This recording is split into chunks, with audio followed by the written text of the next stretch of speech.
নমস্কাৰ বন্ধু বান্ধৱীসকল ASN চেনেলটোলৈ সকলোকে স্বাগতম জনালোঁ।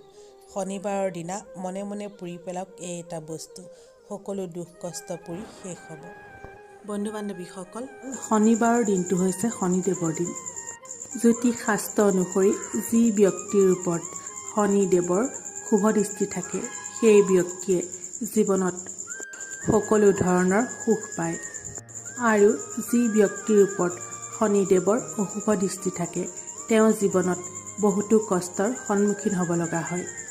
শনিবাৰৰ দিনটোক যিকোনো উপায়ৰ বাবে বিশেষ মনা হয়। এইদিনা কৰা উপায়ৰ ফলত শনিৰ দুখ খণ্ডন হয়। শনিদেৱৰ কৃপা লাভৰ লগতে দুৰ্ভাগ্য আঁতৰি সৌভাগ্য আহে। আজিৰ এই ভিডিঅ'ত শনিবাৰৰ দিনা কৰিব লগা বিশেষ এটা উপায়ৰ বিষয়ে ক'ম, যি উপায় কৰিলে আপোনাৰ শনি দুখ খণ্ডন হ'ব। শনিদেৱৰ কৃপাত দুৰ্ভাগ্য আঁতৰি সৌভাগ্য আহিব। বন্ধু বান্ধৱীসকল, ভিডিঅ'টো চাই ভাল লাগিলে এটা লাইক কৰিবলৈ নাপাহৰিব। 1 নম্বৰতে, শনিবাৰৰ দিনা ক'লা কুকুৰ বা ক'লা কাউৰীক তিলৰ লাড়ু খুৱাব পাৰিলে অত্যন্ত শুভ মনা হয়।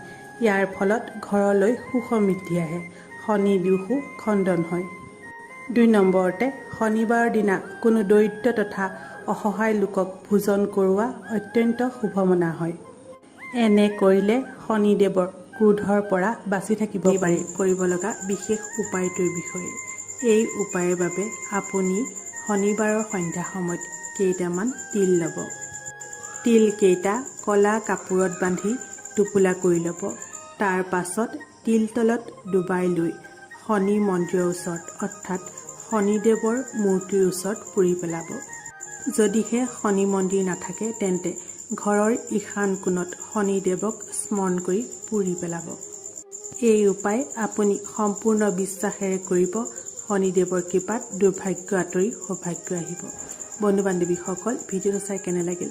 যদিহে ভাল লাগিল কমেণ্টত শুদ্ধ মনে লিখিব জয় শনিদেৱ। তেনেহ'লে আজিলৈ আহোঁ, ধন্যবাদ।